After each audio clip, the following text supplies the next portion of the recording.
Wee!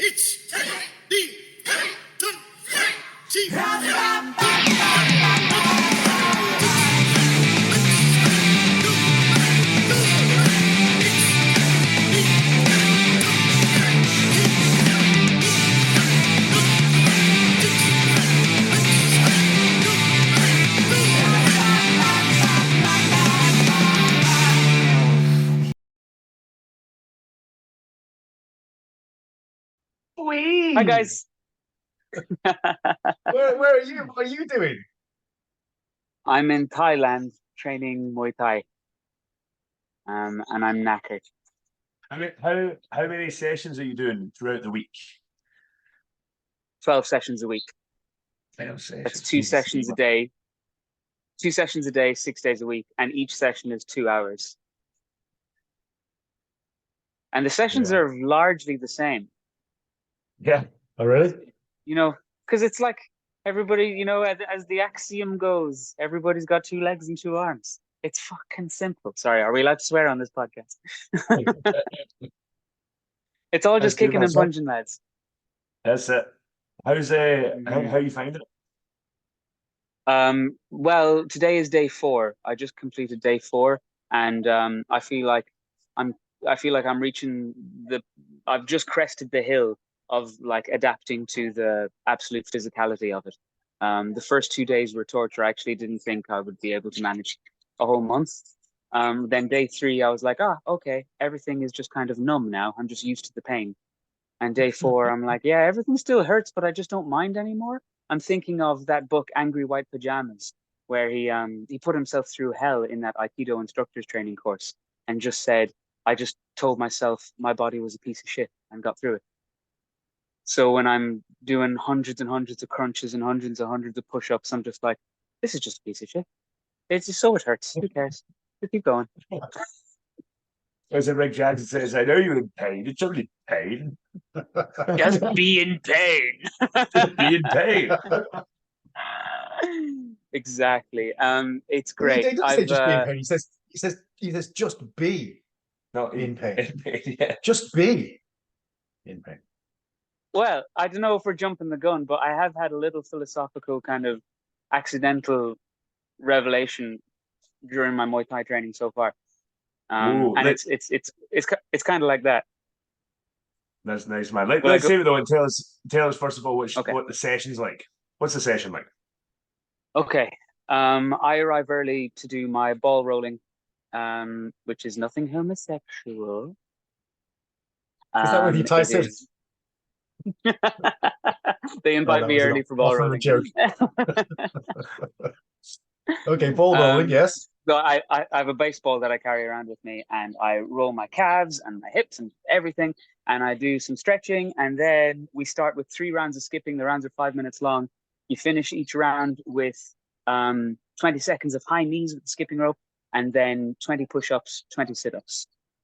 Throughout the 2 hours, every time you finish doing something, it's like, okay, 20 push-up, 20 sit-up, and you do it.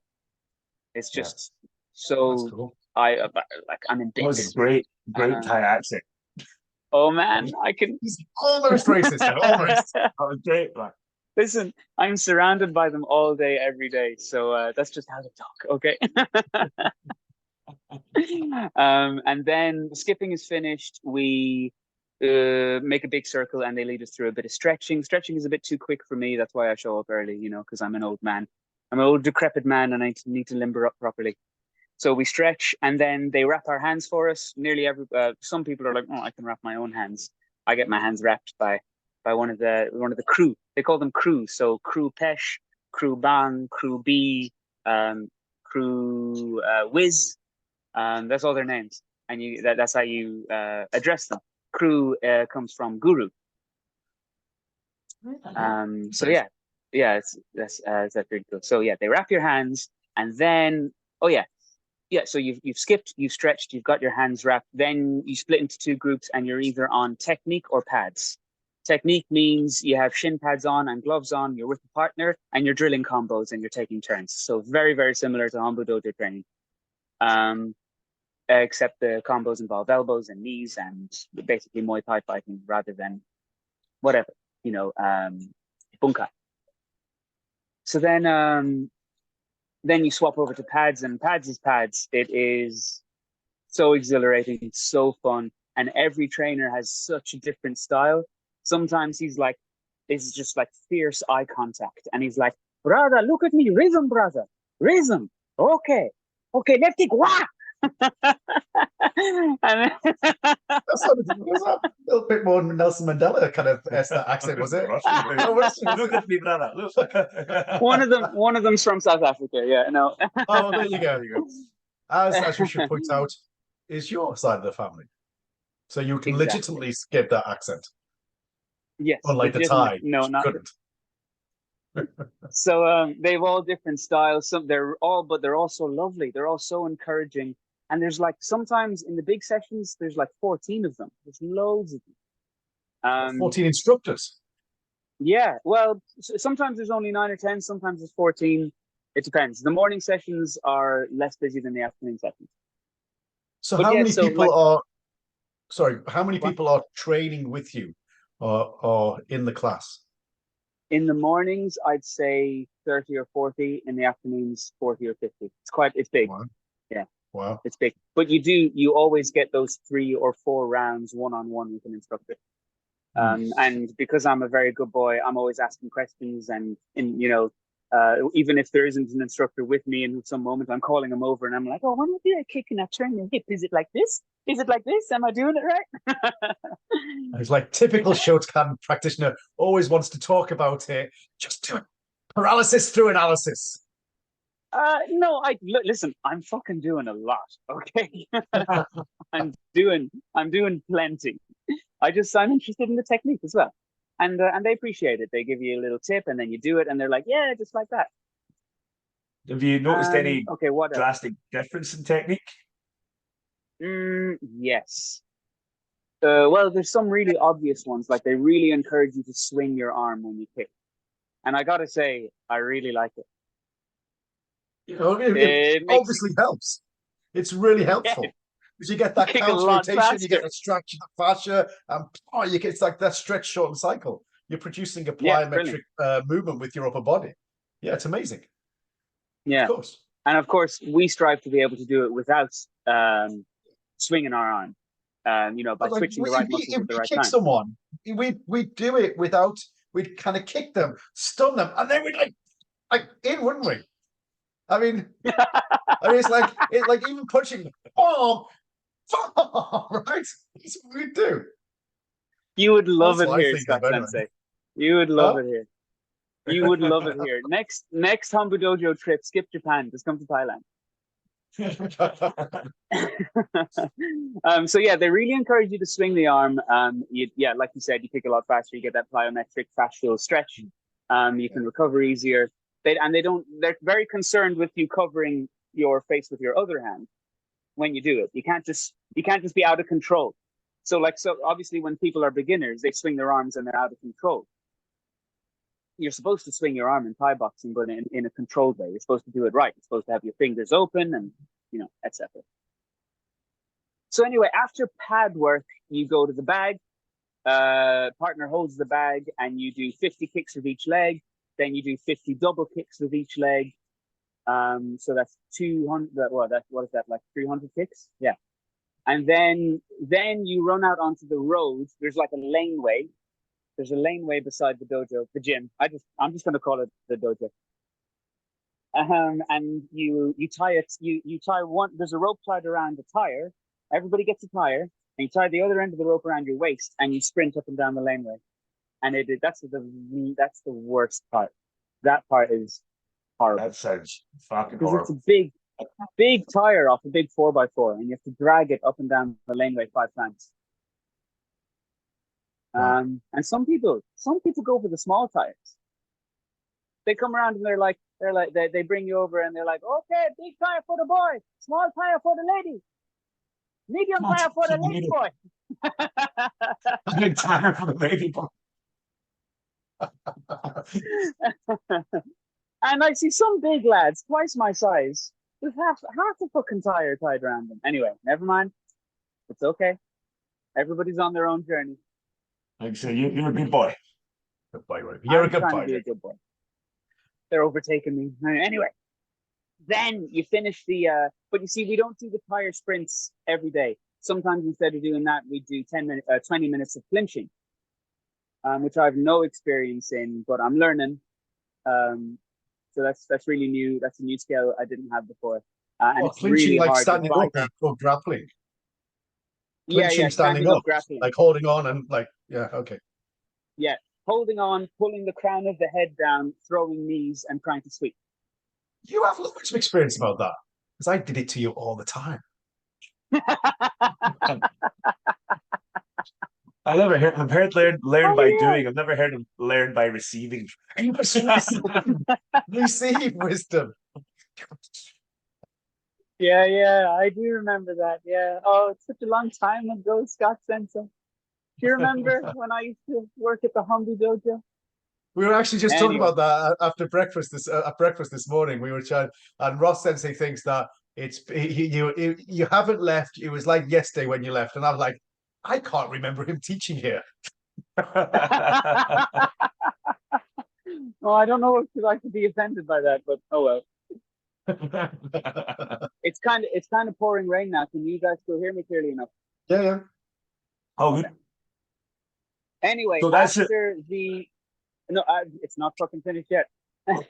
After the tire sprints or clinching or sometimes it's sparring instead of hardworking technique. It's sparring instead. So I'll get to sparring in a minute. After that, we go back to the bags and you do 50 more left kick, right kick, but this time fast. So instead of resetting and wham, and then resetting and wham, this time you just go pa, pa, pa, pa, pa, as fast as you can.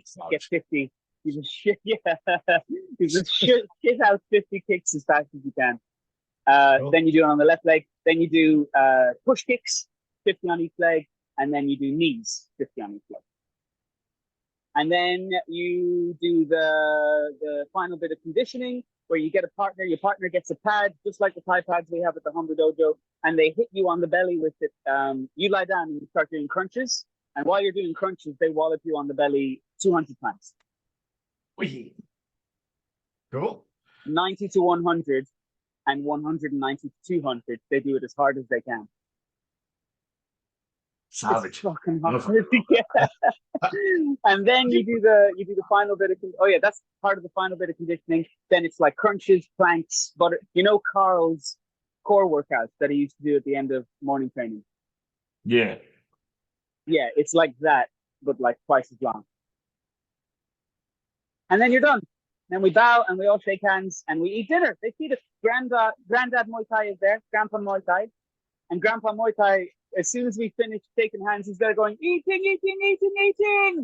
And you have to run over and get your bowl of rice and then you dish yourself up some chicken and like sometimes it's a green curry, sometimes it's a big pile of noodles and loads of vegetables. It is absolutely fabulous.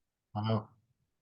That's brilliant. This sounds fucking class. And so the people, the students, where are they from? Are they Thai or are they from all over the world?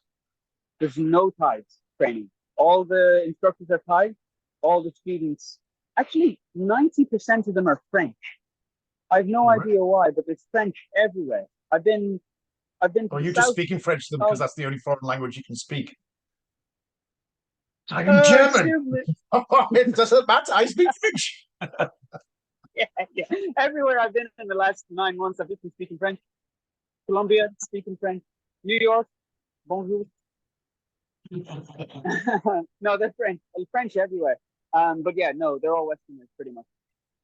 Okay, cool. Yeah. And are they coming from different martial arts, or are they mostly coming from Thai boxing? Mostly coming from Thai boxing. Most of them have like a little bit experience with Thai boxing, like a few months. Some guys are like the real deal. You can tell they've been training a long time and they're probably going to be fighting soon. And some guys are complete beginners, no experience at all. Okay. No, that's good. That's brilliant. Well, when you come back, we'll have to get you to we'll hold a special Thursday night 2-hour seminar, and you can do a Thai boxing seminar in the dojo and kill everyone. And I will film it. Yes, you can film it. Yeah, 100%. I will do that. I will know the routine. I already know the routine down pat. So I'll be able to do that for sure. I'd love to do that. It's the hardest thing I've ever done since joining the Hombu Dojo as an instructor.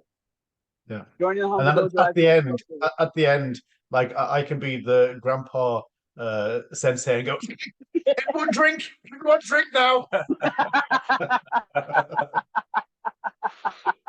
Exactly. There's actually 3 Muay Thai granddads going around. I don't know what their job is. One of them serves the food, and the other 2 are just pottering around kind of chatting. Oh, but can you guys still hear me? It's raining really heavily. That's fine. Yeah. Okay. The head sensei, the master of the dojo, he's called Kubi. So their logo is a B, like a muscular B, and they're called the B team. It's Time Muay Thai, but anyway, their whole motif is black and yellow B, and they all have black hair, but they have the top side blonde to go with the whole thing. And whenever I arrive at like 7:30 in the morning to start my stretching, Kubi is sitting back erect, watching snooker. It's like dead serious, like a samurai watching the fucking snooker like that. And I say, "Good morning, Kubi," and he goes, "Oh!" He kind of mumbles. And then as soon as he wakes up from snooker time, he's just screaming at everyone all the time. And I got to do pads with him once, and it was like, you know how some people just have the energy. Yeah. You know, like it's like I did pads with XYZ Sensei. Doing pads with Kubi is like, wow, this guy is. Also, his pads were like Makiwara. I don't know where he got these special fucking pads from, but they were wooden blocks. Anyway, he had a special energy, a special aura about him. You can tell he's the fucking real deal. Really cool. That's great. That's great, man. So how long do you have? You're doing a month, are you? There? Full month, yeah. 6th of May to the 6th of May to the 6th of June. You're going to be fucking bulletproof by the end of it, man. I'm telling you, man, I am feeling strong. And what's the age? Like, what's the age demographic? Most of them are younger than me. Most of them are in their 20s. Yeah. Any ladies? Or is it just men? I'd say for every 10 fellas there's a lady. Okay. So yeah, there's some. So one or 2 of them are like super high level. I think they're fighting in a couple of weeks. There's a fight on this Saturday. One of the higher up guys in the gym is fighting on Saturday, and the fight night place is just across the river from my hostel. So it's only €10 to get in. So we're going to go and support him. Cool. Got a bet on it, man. Huh? Got a bet on it. Oh yeah. No, I've no money. I have no money. I am living on fuck all every day. I'm renting a scooter for €2.50 a day. Because walking, it's a half-hour walk to the gym, and I was so crippled from the skipping. Oh, let me tell you about the skipping. I hate skipping. I'm really bad at skipping. I have the toes nearly hacked off me on both feet because I'm forced to skip 3 rounds every fucking morning and every afternoon. And I've cuts all over my toes. So I was like trying to get through all these skipping rounds. I never even learned to skip as a child. You know, it's not something I'm used to. Everybody else, they're like, oh yeah, skipping is so fun. It's like what children do. And I'm skipping just like, and I hit my toes and I go, ah! And I fucking start it again and I'm skipping and I can get like 20 skips and then I hit my fuck. Oh, shit. I actually have a big cut on my little toe on my left foot there. But I was skipping. I tried to like trick myself into enjoying it, into like getting into a rhythm. So I'm skipping, and I just started going, I am good at skipping. I'm really good at skipping. I am here. And then I just started going like, I am good. I am here. I am. Next thing I was just skipping for a full minute, 2 minutes, just going, I am. That's Rick Jackson shit right there. So is that your philosophical discovery, or is this something deeper than you can skip? No, that was it. If you just start thinking, If you just stop thinking and just exist now, you can just be. Also, just be. I've been trying to tell myself everyone's on their own journey because there's some people who go around with a kind of a weird attitude in the gym, like super serious. There's guys who have guns tattooed all over their body and who are really standoffish. And one or two guys, when we're practicing techniques, when we're paired up, they go kind of hard when there's no need to, because I'm not doing anything. I'm just standing there to receive the kick or the punch. So I'm just like, in order to not get really fucking annoyed and to retaliate, I just have to tell myself everybody's on their own journey. Also, like, people up there have no idea what I've been through in my life. They don't know I'm a karate instructor for 5 years in my life already, and like they don't know all the training I did with Ross with boxing and on the pads. So they, like, people think when we did sparring the other day, we alternated rounds of boxing with Thai boxing, and I had all the the dips and the rolls and stuff from all those sessions with Ross, and people were like, "Oh, you do boxing?" I'm like, "Nope." I come from the Hombu Dojo. So you're an enigma within the dojo. Pretty much, yeah. I got my first ooh-wee on day 2. Ooh-wee. So, ooh-wee, and I got some ooh-wees today as well. But I got my first one on Tuesday. We were paired up. We were doing technique. All we were doing was teching kicks. So they told us just to alternate left and right, and then they said mix it up, and then they said, okay, now do fakes. You can fake with one leg and kick with the other, and the other guy just has to check with the leg like that, like they're doing Muay Thai. And I lifted up my right leg to go for a right leg mawashigeri, and I jumped up in the air and kicked him in the belly kicked him in the side with my left leg. And there was a trainer standing right by, and he goes, savage. Oh man, when you text me that, I was like, sad. So proud. That's it, right? And what's how are you getting on with the sparring side of things? It's tricky. Everyone's bigger than me, which I guess I'm used to. Like, it depends on their level. Like, some guys are like, I was sparring with an absolute beginner, and he was actually a nightmare to spar, because every time I kind of came near him, he flailed out at me. So I didn't want to go anywhere near him. So I just kind of just kept jabbing and just went around him in circles jabbing. That was really boring. One guy was just so chill, and he was just eyes wide open. So no matter where I was or what I was doing, he would just go boop, and punch me in the face. He's just like, you could pick out the right time. Timing was beautiful, and just boop, there's a little jab on the nose for you. Oh, where are you going? Boom, there's another little jab on the nose for you. So he was just I guess he was really experienced. And then most of the others I've been sparring, I don't want to say, I'm used to sparring a lot, so I've been doing okay. He's a good boy. He's a good boy. I didn't hear that. What did you say? I said you're a good boy, Roo. You're a good boy. We want to hear, man. Just trying to represent. And every so often, man, just a little fucking shooto just to keep them on their toes, yeah? Fucking one of these, man.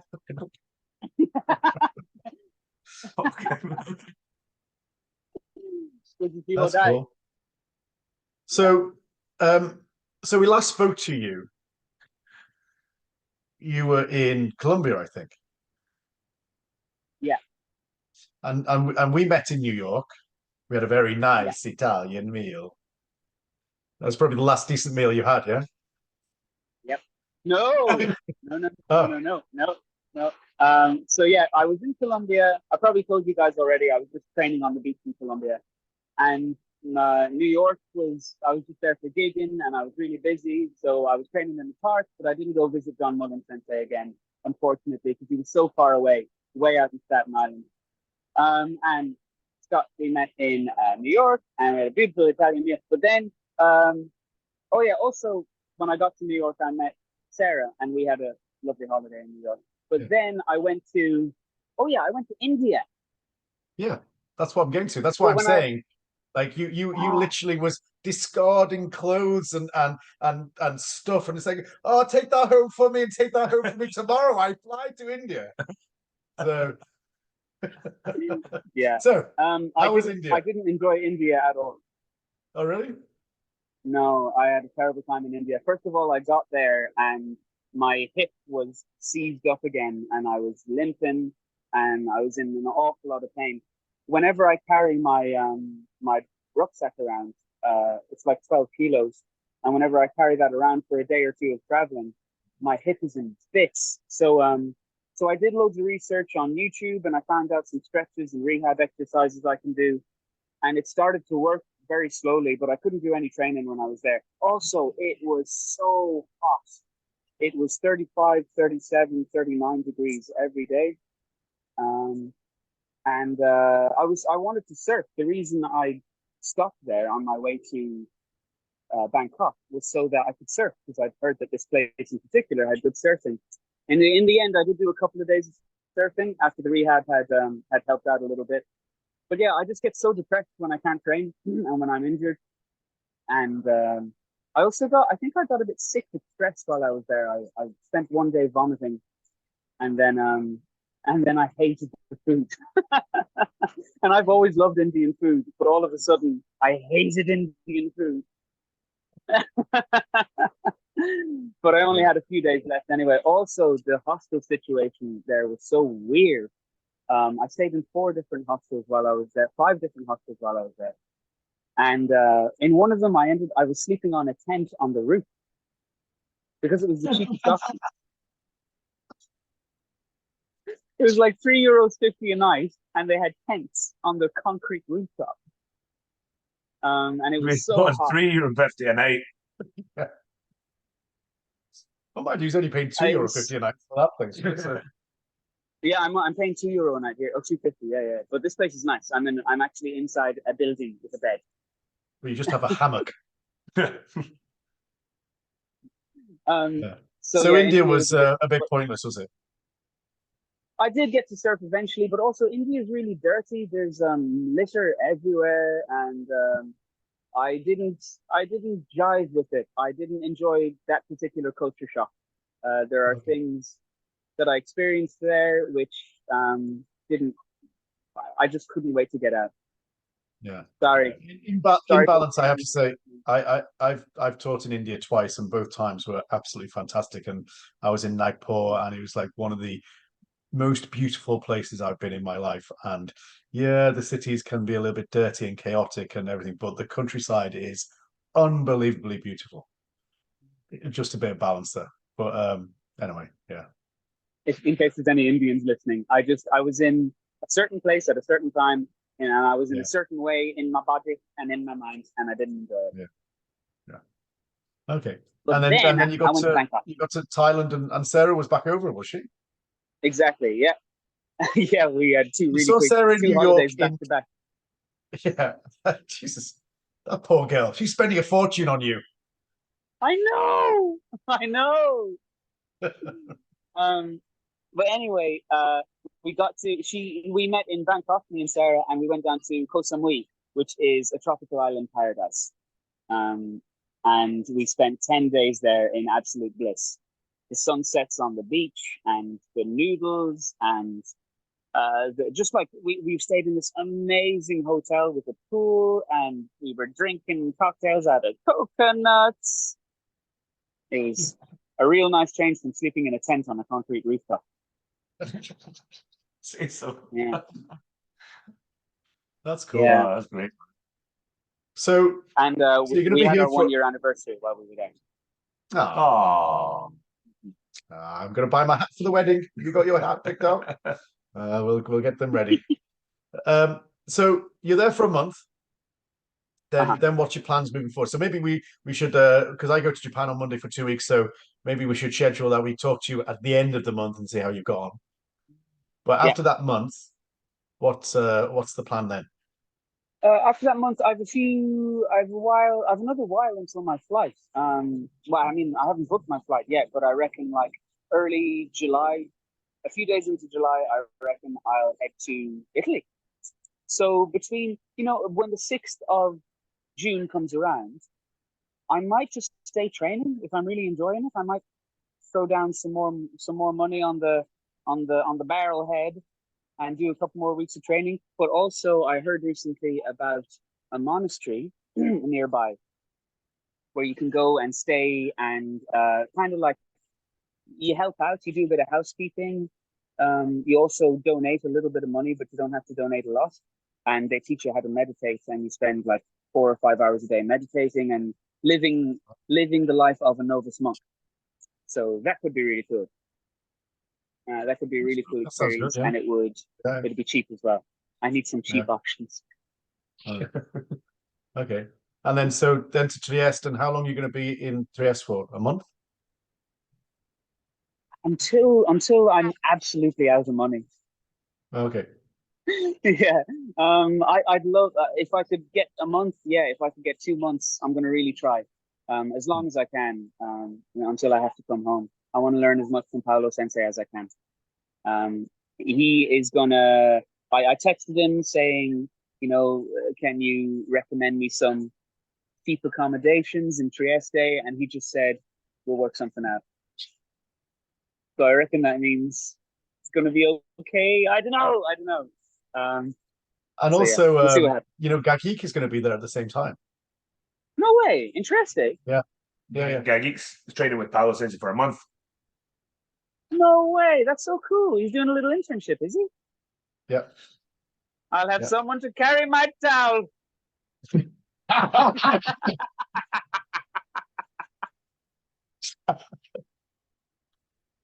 No, I'd never do that to Kegi. He's a good boy.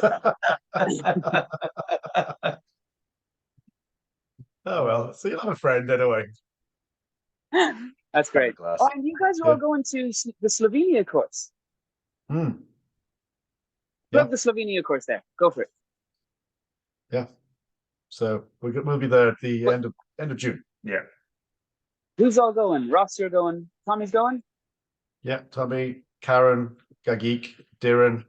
There's a few from Denmark going, and where else? Yeah, Jean I think is going, and Ijo, and yeah, a few, and then other people. So yeah, that's cool. Yeah, be good crack. So it's great. You're having fun. That's the main thing. Yeah, having loads of fun. Brilliant. Yeah, very proud. Oh, also one more thing. I took my first ice bath yesterday. My first real ice bath. Where'd you find it? It was. It's right here in Thai. I'm in. By the way, I'm in Thai. It's a town in the north of Thailand. Did you say how you found it, or where did you find it? How did you find it? Over there. How did you find it? All right. Okay. I get you now. How was it? At the time when you're in it, you're like, oh shit, oh fuck, oh god, that's so cold, and you try and control your breathing and stay in as long as you can. I think I managed like a minute and a half. Have you ever done it? I do an ice bath every week, and I do about 12 minutes. Where? Where I found it? Where did I find it? Fucking bathroom. I go to Tesco. I buy 6 kilos of ice. I fill the bath with cold water. I stick the 6 kilos in it. I find a decent YouTube video on my phone, like Stephen Colbert's monologue, which is somewhere between 11 and 15 minutes. And I sit in the bath and I watch my phone until the video ends. What's with all this aggression? I didn't know you did ice baths. This must be a new thing. Yeah, clearly the ice baths are doing him a lot of good. It's for mood regulation. I haven't done one this week yet, so there you go. Yeah, there we go. Okay, well, it was my first time. I did a minute and a half, and I felt incredible afterwards. All the aches just went away. But for recovery, it is totally remarkable. Can't recommend it enough. How much different is that from your morning swims over here? Must be about the same temperature. It's colder. No, it's a lot colder. Yeah. Like the coldest the Irish Sea gets is like 6 or 7 degrees. And there's no acclimatization to it, the ice bath. Like when you're in the sea, at some point you feel, oh, this is okay, right? When the ice bath, it's just constantly, God, yeah. Yeah. I mean, I literally kind of like if it's been a tough week of training and I've been preceded by a tough weekend of teaching, I'll hobble up the stairs with my knee in really inflamed, and I like when I get out, I can't feel anything, like my body is completely numb, but then like when I thaw out, absolutely zero pain. Yeah, it's unbelievable. yeah, But yeah, I it's do. like Yeah, I do as long as I can. But maximum, like I YouTubed it. I not YouTube. I Googled it. What and they say, oh, the maximum you should do is 15 minutes. So I was like, okay, Stephen Colbert's monologue is a maximum of 15 minutes. So how long he talks for, I'm in that path. otherwise you'll turn into Yeah. an icicle. I mean, whatever keeps you got to keep on going, yeah. So, yeah. So there we go. Right. Well, we go. we should I've got to go soon, but so we should conclude. Is there any final thoughts of wisdom from the world of Thai boxing? I think maybe it's just because I'm still in the glow of the first week, but I think everybody should do this. I really think, even like if you're a karate person, an aikido person, whatever, you should, if you want to find out what fucking really tough training is like. It's not that we don't train tough in the Hombu Dojo. It's just that the volume is so much more. It's 12 2-hour sessions a week. So yeah, you should get over here, find yourself someone to stay. Everything is really cheap. You can rent a scooter for really cheap, and the training is really cheap, and the food is delicious. Yeah, everyone should do this. That's great. Well done, mate. Well done. Proud of you, man. Yeah. Keep up. I'm proud of you too. And again, thanks, every guys. so often. He's a good boy. He's a good boy. Little shito. That's cool. All right. Well, we'll have to say because I've got a head, but all right. So I'm away, and then I'm back on in 2 weeks' time. 2 weeks on Saturday. I'm back. Yeah. Okay. And so maybe I'll still be training. week after. Yeah. Week after we should because then that'll be your 4th week then, won't it? Yep. Yeah, I'll be finished around that time. Yeah, I'm finished. I'm technically finishing on the 6th of June. So. Cool. 6th of June. Nice. Okay, well then we'll do that, and we will keep your whole fan base in anticipation for another 3 weeks, and then we'll know. Do I have how you go. Oh. We'll be answering a call like this. That's how he's holding his phone like that. That's cool. Okay. All right, mate. Thanks, Keep on keeping on. Lovely seeing you. Pal. Good talking to you. Okay. Ciao. Bye. Bye.